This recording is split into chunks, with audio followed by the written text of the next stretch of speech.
Welcome to Medical Ocean. Today our topic is critical care nursing. In critical care nursings, we will discuss important MCQs from past paper and from different units. MCQs number one: a nurse is assigned to a triage. A client claims uh, who was stung by a honeybee and is asking for help. The client reports of pains and localized swellings but has no respiratory distress or other symptoms of anaphylactic shock. What is the appropriate initial action that the nurse should direct the clients to be performed? Means एक sting Honey भी आई और उसने उस बंदे को means काटा और उसको कोई एनाफाइलेक्टिक रिएक्शन नहीं हुआ था, तो उसी हवाले से हम क्या करेंगे, नर्स की क्या रोल है अगर इमरजेंसी में आप उसको रिसीव करते हो. Removing the stinger by scraping it, applying a cold compressions, take in oral antihistamines, call for 1122 और 911 जो भी होता है तो उसको कॉल करना है. इमरजेंसी नंबर लोकल होते तो उसको कॉल करना है. Which one of the following is correct?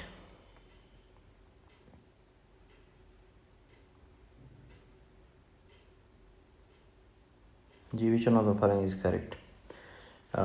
You should first learn how to understand MCQs. MCQs में जस्ट उसको स्टैंग क्या है, उसको कोई एनाफाइलेक्टिक रिएक्शन नहीं हुआ है. हाँ, अगर एनाफाइलेक्टिक रिएक्शन हुआ था तो ठीक है, तो फिर उसमें कॉल 1122 की ज़रूरत नहीं, क्योंकि उसको कोई सीरियस इशू नहीं है तो हम उसको कॉल नहीं कर सकते हैं. टेकिंग ओरल एंटीहिस्टामिन हम तब लेंगे जब उसको कोई साइन सिम्टम होंगे. अप्लाइंग कोल्ड कंप्रेशन हम तब करते हैं जब उसको नीड हो. So option A is the correct option, removing the stinger by scraping it. Which one of the following is correct? Option A is the correct option. Question number 2. You are assigning a patient who has sustained a cat bite to the left hand. The date of patient's last tetanus shot is unknown. Which of the following is priority for nursing diagnosis? अच्छा, आपको अगर cat ने bite किया तो आपको date नहीं मालूम कि कब आपने लगाए थे क्या टेटनस का डोज, तो उसके बाद आपकी क्या प्रायोरिटी होगी नर्सिंग डायग्नोज में? Risk for impair mobility related to potential tender damage, risk for infection related to organism specific to a cat bite, ineffective health maintenance related to immunization status, impaired skin integrity related to puncture wounds. अच्छा, hand पे है तो इस means कोई skin integrity हमारे पास ampere नहीं होती, क्योंकि हैंड पे है. कॉमनली हमारे पास फेस जो होता है उस पर स्किन इंटीग्रिटी ज़्यादा होती है, और केट बाइट ऐसी बाइट होती है कि जिससे स्किन की इंटीग्रिटी वो डैमेज नहीं होती है, तो इसमें वो वापस फुली रिकवर होता है, पता भी नहीं चलता है स्किन में. Ineffective health maintenance related to immunization status, immunization status उसने मेंटेन रखा है तो इसलिए उसमें कोई इनफेक्टिव हेल्थ मेंटेनेंस नहीं आता है. Risk for infection related to organism specific to a cat bite, हाँ ये हो सकता है, इसमें रिस्क हो सकता है इन्फेक्शन का क्योंकि उसने बाइट किया है. Risk for impair mobility is related to potential tender damage, नहीं कोई टेंडर डैमेज नहीं होता है, इतना डीप नहीं होता है कैट का बाइट कि उससे टेंडर डैमेज है. So option B is your correct option. Which one of the following is correct? Option B is the correct option. Let's move question number 3. You are caring for a client with a frostbite on the feet. Which of the following is not correct? A measure the feet is warm water 100 Fahrenheit and 105 Fahrenheit, 40.6 centigrade to 46.1 centigrade. Removing the victim from the cool environment, something warm to drink, None of the above. Which one of the following is the correct options? First, you should know about the MCQs.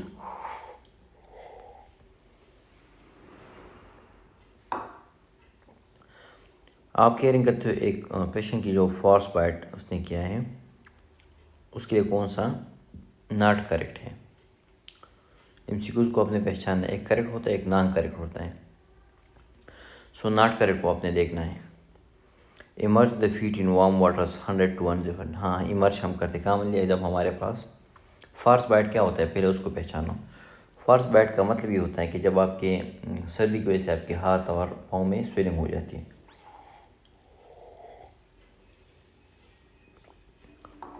Removing the victim from the cold environment, exactly हम कर सकेंगे। Something warm to drink, something warm drink भी हम दे सकते हैं।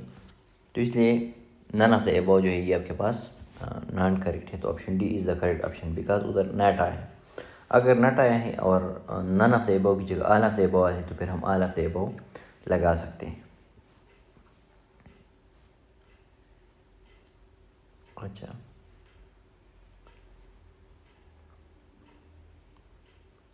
Good. MCQ number 15, the 4.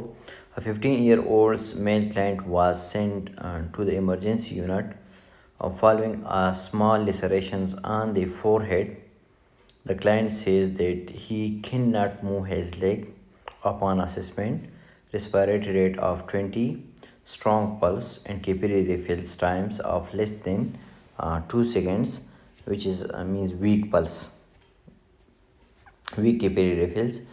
Which triage categories would be this client to be assigned to? कौन सी tries category हम इस बंदे को हम असाइन कर लेंगे।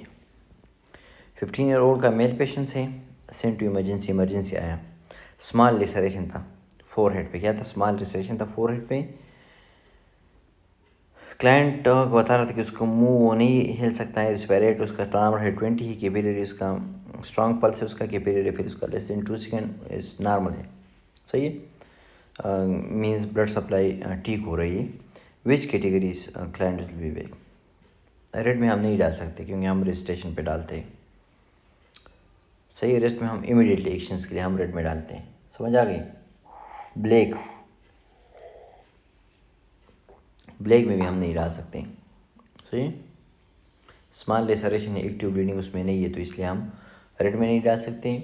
ब्लैक में हम नहीं डाल सकते, ब्लैक में तो हम आपको पता है डेट या कोई और हो, तो कौन सा रहेगा, येलो रहेगा। तो so option C is the correct option. कभी कभी इस तरह की आपने चीज़ों को रिमूव करना है और करेक्ट ऑप्शन आपके पास एंड में रह जाता है, सही है, अगर आपको एग्जैक्ट उसका येलो की क्लासिफिकेशन का नहीं पता है। So option C is the correct option. MCQ number 5. When attending a client with a head and neck trauma following a vascular accident, the nurse initial action is to do oral and nasal suctions, provide oxygen therapy, initiate intravenous access, immobilize the cervical area. G. Which one of the following is the correct options? मैंने आप लोगों को class में भी बताया था कि जब भी मरीज़ को हेड एंड नेक ट्रामा हो जाती है, सही, तो उस पेशेंट का क्या करना है। Nurse initiate to do oral and nasal section, need हो तो सेक्शन हम करते हैं, अदरवाइज हम ओरल एंड नेजल सेक्शन नहीं करते क्योंकि ऑलरेडी हेड ट्रामा है उसको। प्रोवाइड ऑक्सीजन थेरेपी, हाँ नीड हो तो हम प्रोवाइड करते हैं ऑक्सीजन थेरेपी को। इनिशिएट इंट्रावीनियस असिस्ट भी करते हैं। Immobilise the cervical area, first priority क्या है, इमोबिलाइज कर लो। इमोबिलाइज हमारे पास फर्स्ट प्रायोरिटी क्यों है, इसलिए है कि अगर हम उसको इमोबिलाइज नहीं करते तो मे भी उससे रप्चर हो सकता है। मैंने आप लोगों को एग्जांपल लिया था मुनीबा मज़ारी का, उसमें देख लो उसको, उसकी कहानी अगर आप लोग सुनते हो तो उसमें भी कहा कि मुझे खींच के तो इसलिए मैं स्पाइनल कार्ड का जो इंजरी था वो ज़्यादा हुआ, इसलिए मैं पैरालाइज हो गई। तो इसलिए हमारे पास सेंसिटिव एरिया से तो इसको हम इस तरह नहीं करते, तो हम उसको पहले मोबिलाइज़ करेंगे। जो आपके फर्स्ट प्रायोरिटी सब ठीक है, सक्शन भी हम कर सकते हैं, ऑक्सीजन भी प्रोवाइड करते हैं, नीड हो तो इंट्रावेनस एक्सेस भी हम करते हैं, लेकिन जो फर्स्ट प्रायोरिटी है वो जो 100% ठीक है आपके पास, तो immobilise the cervical area. 6. In disaster management, the red take is denoted for delay, walking modes, immediate and deceit. नहीं, डिले के लिए हम नहीं करते, वॉकिंग मोड के लिए भी हम नहीं करते, हम इमीडिएट के लिए हम रेड यूज़ करते हैं। किस चीज़ के लिए? इमीडिएट के लिए हम रेड यूज़ करते हैं। ये आप लोगों को पता होना चाहिए कि इमीडिएट के लिए हम कौन सा यूज़ करते हैं, रेड कलर हम यूज़ करते हैं इमीडिएट के लिए। अच्छा, in disaster management black tag denoted for, black किस लिए यूज़ होता है जी? Option A delay, no. Walking mode, no. Immediate, no. Deceased के लिए यूज़ होता है और डेथ पेशेंट्स के लिए यूज़ होता है। कौन से? डेथ पेशेंट के लिए। So option D is the correct option. Eight, which of the following is not natural disaster? कौन सा आपके पास है जो नेचुरल डिज़ास्टर नहीं है? Earthquake, landslide, volcanic eruptions, bomb blast. ये आपको डिज़ास्टर में हमने पढ़ा था कि natural and man made disaster आपके पास है। तो सो अर्थक्वेक नेचुरल है, लैंडस्लाइड आपके पास नेचुरल है, वोल्केनिक इरप्शन आपके पास नेचुरल है। सो बम ब्लास्ट हम ह्यूमन करते हैं। जिस तरह आप लोगों ने देखा है कि कभी कभी बम ब्लास्ट ज़्यादा होते हैं तो इसमें तो आपके पास क्या है, मैन मेड है, नाटा है, तो इसलिए आपके पास है। अगर बम ब्लास्ट की जगह ऑल ऑफ द अबव आता है और ऊपर से हम नाट हटाते हैं तो फिर आपके पास ये all of the above option ठीक आता है। Your patient is in cardiogenic shock, cardiogenic shock में है आपका मरीज़, and has had an intraaortic balloon pump place through the left femoral artery. Intraaortic balloon pump उसमें रखा था, कहाँ पे? बैलून्स पे रखा है। सही, कहाँ पे रखा है? femoral artery पे। An assessment you noted that the left foot is cool and discolor and the pedal pulse weak। Assessment में आप देखते हो कि लेफ्ट फुट उसका कूल है और डिस्कलर है और उसका पेडल पल्स वीक है। सही है। What is priority for this patient? उस पेशेंट की प्रायोरिटी क्या होगी? Document the data because it is expected, document का डेटा एक्सपेक्टेड है, नो नॉट एक्सपेक्टेड है, क्योंकि इंट्रायोटिक बैलून पंप में हमारे पास कोई ऐसा एक्सपेक्टेशन नहीं है कि हमारे पास कोई पल्स फील नहीं होगा। Reveal it in hour, no. Increase the rate of the nitrogen drip, no. हम ड्रिप खुद से नहीं करते जब तक कंसल्टेंट का ऑर्डर ना हो। notify the physician, so option D is the correct option, notify the physician।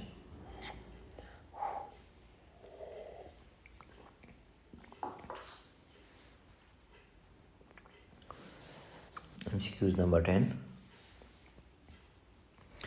all of the following sign of bleeding except decreased urinary output, pains, rapid and weak pulse, decreased level of consciousness।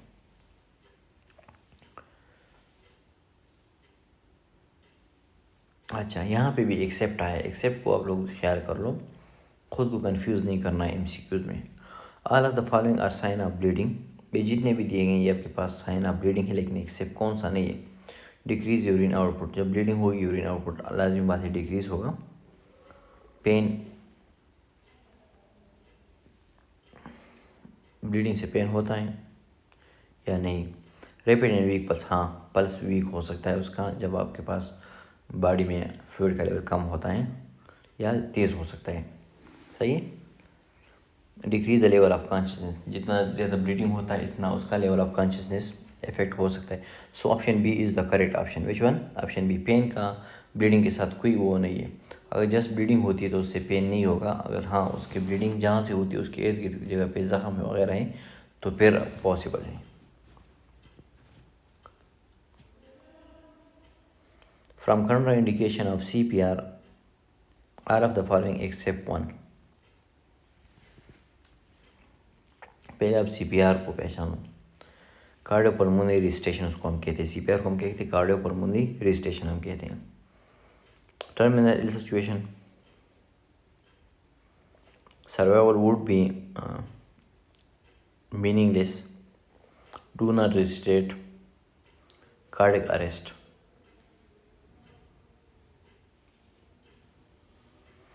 अच्छा, एक बात याद रख लो कि हम किस patient का CPR नहीं करेंगे। हम सीपीआर कॉमनली हम करते हैं सब पेशेंट का, लेकिन कौन सा ऐसा पेशेंट जिसका हम सीपीआर नहीं करेंगे। पहली बात ये कि सीपीआर आपके पास एक प्रोसीजर है। क्या है? एक प्रोसीजर है। उस प्रोसीजर को हम करते हैं। हम किस तरह करते हैं उस प्रोसीजर को? उसको हम इस तरह करते हैं कि जब आपके पास कोई भी पेशेंट्स आ जाता है तो उस पेशेंट्स आपके पास कार्डिक अरेस्ट में हो। कार्डिक अरेस्ट मीन्स उसके पल्मोनरी एंड दूसरा कार्डिक एक्टिविटी ना हो। पल्मोनरी एंड कार्डिक एक्टिविटी ना हो तो उसको हम क्या करते हैं? सीपीआर करते हैं। लेकिन सीपीआर करते वक्त एक बात का याद ख्याल रखना, टर्मिनल इल सिचुएशन हो, फैमिली वाले इजाज़त देते तो आपने सीपीआर करना है। Survival would be meaningless. एक बंदा है उसका सर्वाइवल मीनिंगलेस किसी का भी नहीं है। सर्वाइवल हर एक इंसान के लिए वैल्यूएबल है, उसकी फैमिली के लिए, उसके लिए, तो उसका हम कर सकते हैं। डू नॉट रिस्टेट, DNR उसको हम कहते हैं। डू नॉट रिस्टेट, DNR किसी पेशेंट को लिखा है तो उसका हम सीपीआर नहीं कर सकते क्योंकि उसकी फैमिली वाले ने उसका DNR। मल्टीपल ऑर्गन फेलियर हो या मसले तो उसको हम नहीं कर सकते। कार्डिक अरेस्ट तो उसका हम कहते हैं। So the correct option is option C is the correct option. When all first aid procedure for control bleedings fail, the end trial is elevation of limbs, pressure points, direct pressure, tourniquet। जी, कौन सा ठीक है जब आपके पास सब चीज़ें fail हो जाती हैं? Elevate the limbs, pressure points, direct pressure, ये तीन तो हम स्टार्ट में भी करते हैं। टोर्निकेट आपके पास क्या है? लास्ट ऑप्शन है, क्योंकि टोर्निकेट के साइड इफ़ेक्ट भी इसलिए आपके पास क्या है? फेल होते हैं ट्रायल से, तो एंड में ये हम अप्लाई करते हैं क्योंकि इससे बाकी आर्गन को भी सप्लाई नहीं होती, इसलिए हम फिर टोर्निकेट को फोकस करते हैं। तो इसलिए option D is the correct option. Patients came into ER with femur fractures. His vitals are BP is normal. Heart rate is less than 100 means normal. Beat per minute. And respiratory rate is 15 to 20 per minute normal. And urine output is 35 ml per hour. What is class of blood loss? Blood loss आपके पास क्या है फिर class का? Blood loss के हमने different class पढ़े थे, सही है। तो ये आपके पास क्लास 1 है क्योंकि सब चीज़ आपके पास नॉर्मल है, इसलिए आपके पास क्या है? क्लास 1 है। क्योंकि ब्लड लॉस ज़्यादा होता है तो साथ में यूरिन आउटपुट भी कम होता है, तो इसका नॉर्मल, तो इसलिए आपके पास क्लास 1 है। Which gas is use in intraaortic balloon pump? कौन सा गैस हम इंट्राएवोटिक बैलून पम्प में यूज़ करते हैं और उसकी कोई कैरेक्टरिस्टिक्स है, इसलिए हम इंट्राएवोटिक बैलून में वही गैस यूज़ करते हैं। Hydrogen no, helium yes, oxygen no, nitrogen no. So option B is the correct option. हम हीलियम गैस क्यों यूज़ करते हैं? क्योंकि ये आपके पास सॉल्युबल है, उसकी कैरेक्टरिस्टिक्स में कि सॉल्युबल है ब्लड में, इसलिए हम हीलियम गैस यूज़ करते हैं। Patient is came into ER with femur fractures. His vital signs and BP is decreased. Heart rate is greater than 140 beats per minute. Respiratory rate is greater than 35 per minute, and urine output is uh, negligible. What is class of blood loss? जी, question number 15 में आपके पास क्या class है कि मरीज़ आपके पास femur और फ्रैक्चर के साथ ER में आया, वाइटल साइन उसके कम हुए, हार्ट रेट उसका ज़्यादा हुआ, रेस्पिरेटरी रेट उसका ग्रेटर हुआ, आउटपुट उसका नेग्लिजिबल है नहीं है, तो ये आपके पास क्लास 4 आ सकता है। क्लास 1 नहीं, 2 नहीं, 3 नहीं, 4, क्लास 4 आपके पास है।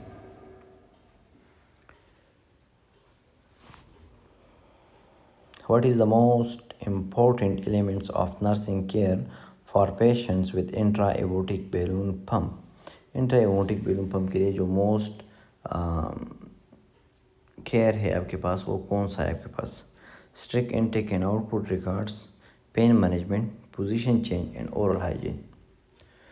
Option A is the correct option. Strict intake and output record हम रखेंगे क्योंकि ऑप्शन ए आपके पास मोस्ट करेक्ट ऑप्शन, आपके पास ऑप्शन ए है।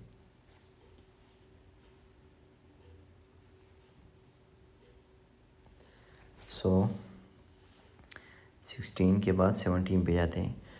From single rib fractures estimate how much blood loss.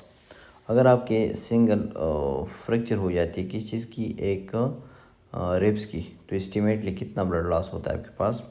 125 ml, 75 ml, 1000 ml and 1200 ml। तो आपके पास कौन सा ठीक है जी? ऑप्शन ए ठीक है कि बी ठीक है कि सी ठीक है कि डी ठीक है?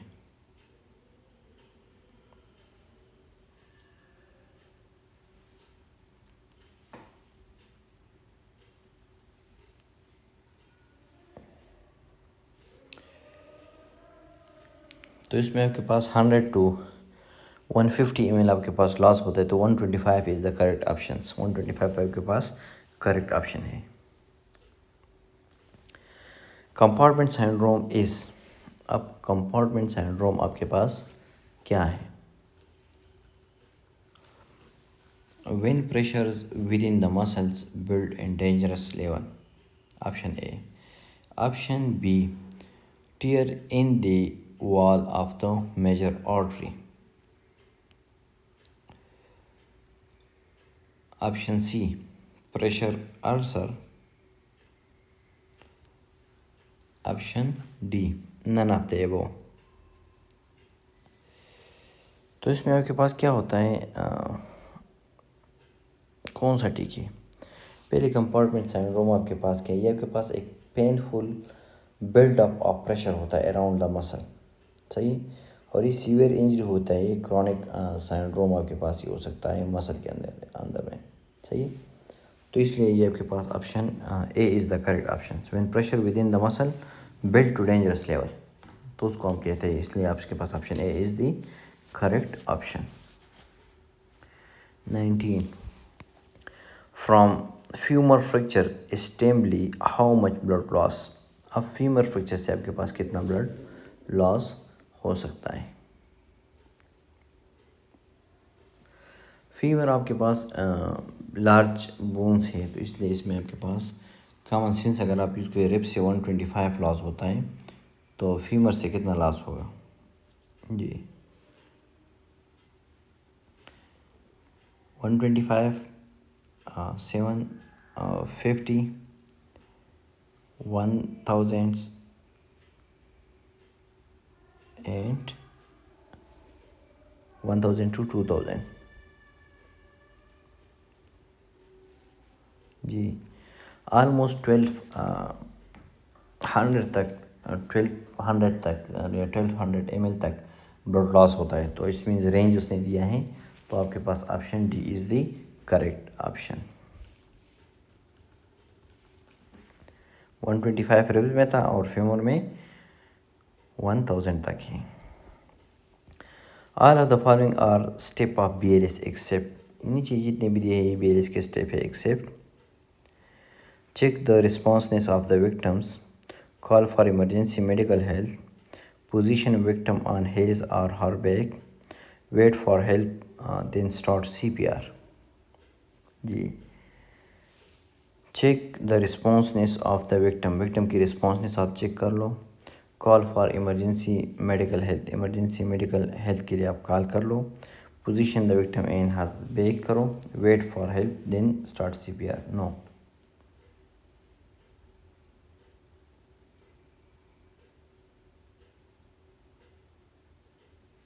सही है, कौन सा ठीक है?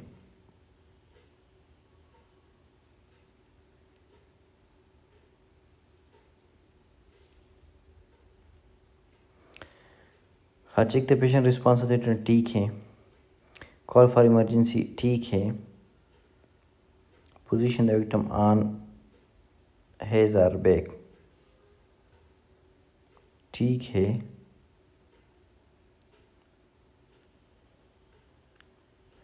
Wait for the help and start CPR, हम हेल्प के लिए वेट नहीं करेंगे, हम स्टार्ट करेंगे CPR, सही है ना। अगर हम हेल्प कर लेंगे वेट के लिए तो फिर क्या होगा? क्या होगा फिर?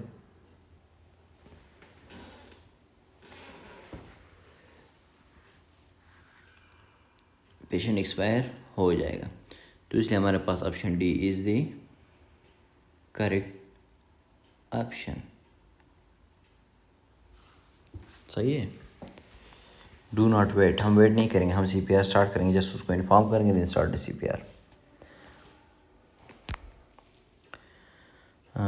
हेमलिक manoeuvre is apply for bee bite, choking, fast bite and animal bite. अब हेमलिक मैनेवर किस लिए हम यूज़ करते हैं, कौन बताएगा?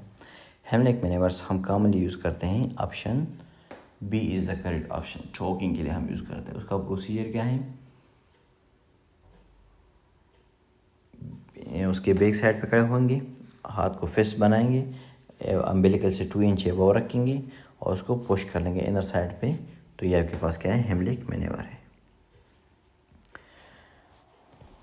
विच one of the following is contraindications for frostbite? कौन सा आपके पास जो है वो कंट्रा इंडिकेशन है फॉर्स बाइट के लिए? Immerse the feet in the warm water 100 to 105 Fahrenheit. Remove the victim from the cool environments. Give something warm to drinks. Rub the frostbite area. जी, which one of the following is correct?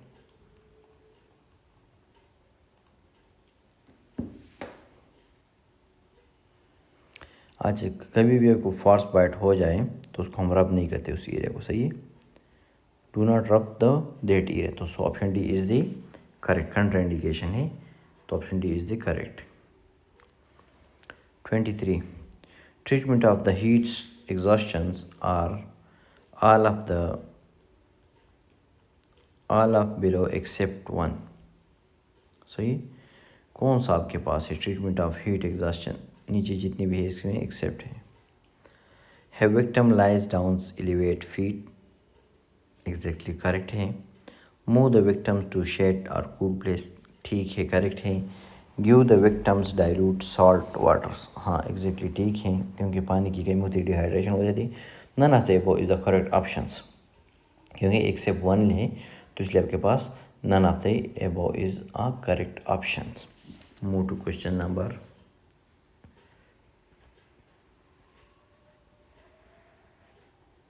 24. Aortic dissection is when pressure within the muscle built a dangerous level. No. Tear in the wall of the major artery. Yes. Tear in the wall of heart. No. None of the above. ये आपके पास क्या है? Major artery है आपके पास aorta, तो इसलिए आपके पास उससे पता चल जाता है कि मेजर आर्टरी में प्रेशर जो होता है उसको हम क्या कहते हैं? एओर्टिक डायसेक्शंस हम कहते हैं। सही है। उसमें टीयर आ जाती है। टीयर मीन्स उसको में कोई रप्चर आ जाती है, तो उसको हम क्या कहते हैं? एओर्टिक डायसेक्शन, फिर उसको हम कह सकते हैं। Helium is used in intra-aortic balloon because it is low viscosity, low risk for embolism. It is easily available, both A and B. अब हीलियम आपके पास क्या है?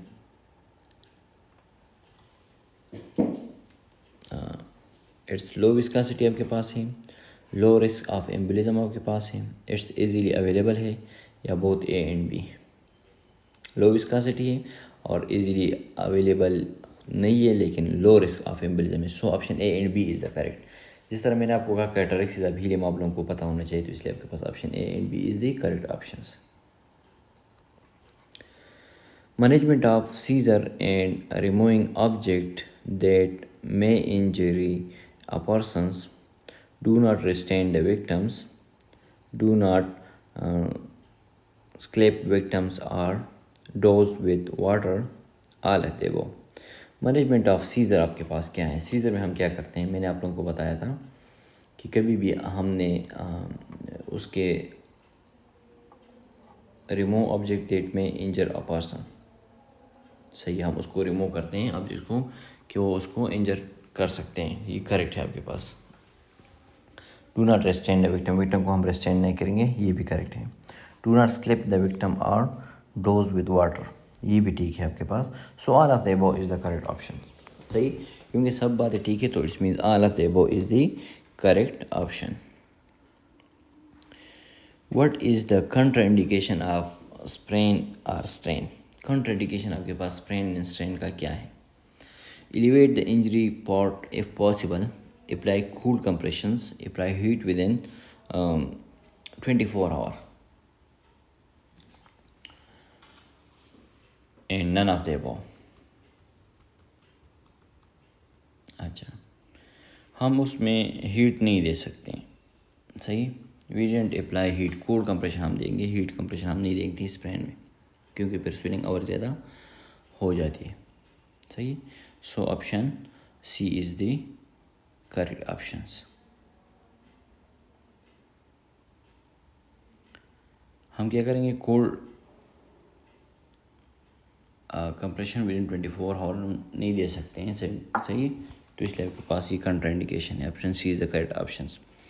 All of the following are common insertion sites for CUP except one: right internal jugulars, left internal jugular, right subclavian, and right radial artery. So option D is the correct options. हम radial artery से हम CUP पास नहीं कर सकते हैं.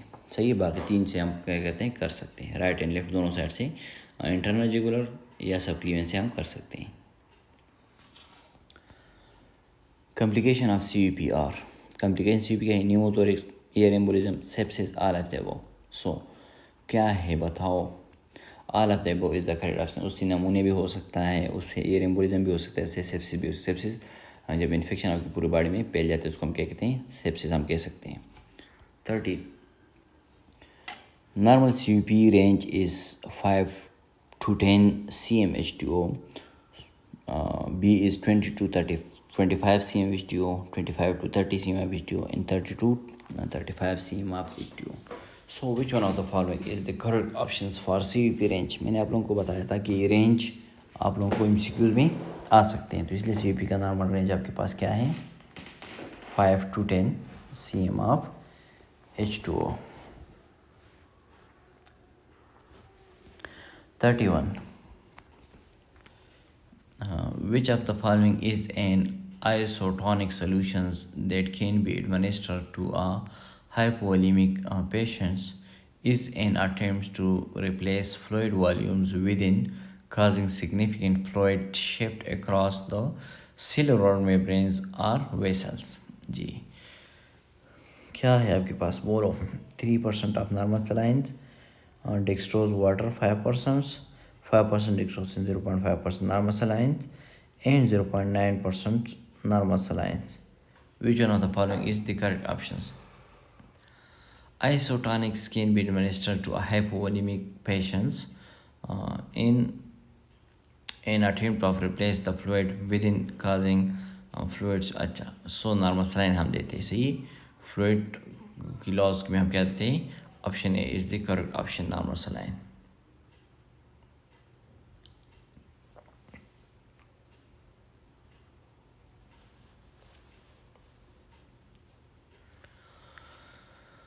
Atypical bacterial pathogens that can associated with community-acquired pneumonia include Staphylococcus pneumonias, Chlamydias pneumonias, and Haemophilus influenza, Moraxella catarrhalis. Which one of the following is correct? नमूने में किसकी रोल ज़्यादा है, Staphylococcus pneumonia. सही, option A is the correct option.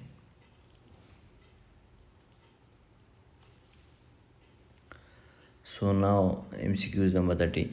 Which of the following is ethical principle and mandatory of HIPPA law? Patient fidelity, patient veracity, patient confidentialities, and patient justice.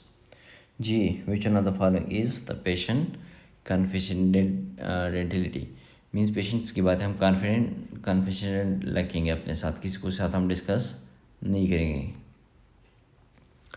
MCQ number 34. Mr. XYZ sustained a fractures sternums and multifracture of right ribs.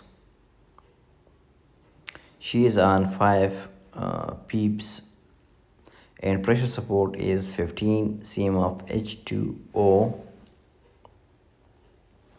She becomes restless when paradoxal chest wall movements and her tidal volume was decreased to 250 to 300 cc. Which of the following nursing intervention is most priority?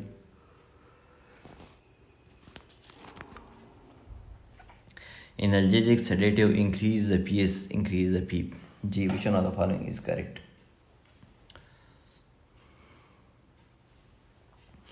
First patient को fracture हुआ है, went पे है, सही है, पीप 10 है, okay, increase the पीप।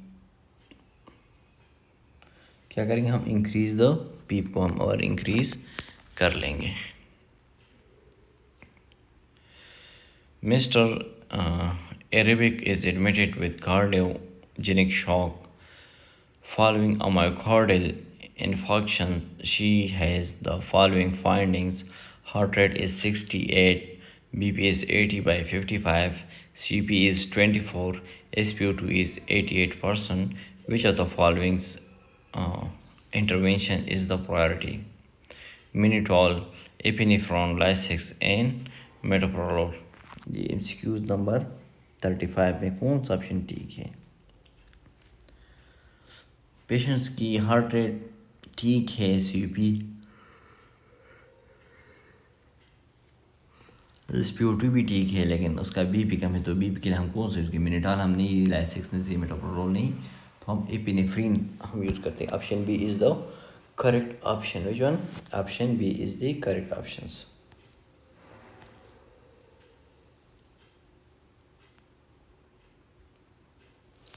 अच्छा, ये एमसीक्यू मोस्ट इम्पॉर्टेंट है आप लोगों के लिए, तो इसको आप लोगों ने डिटेल से देखना है। इसमें जो एक्स्ट्रा चीज़ें मैं बता रहा हूँ तो उसको भी आप लोगों ने साथ में नोट करनी है।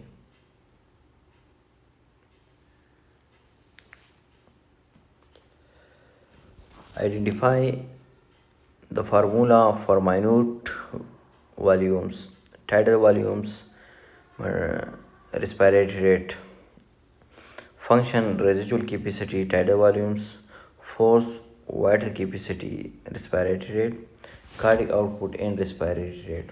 Which one of the following is correct?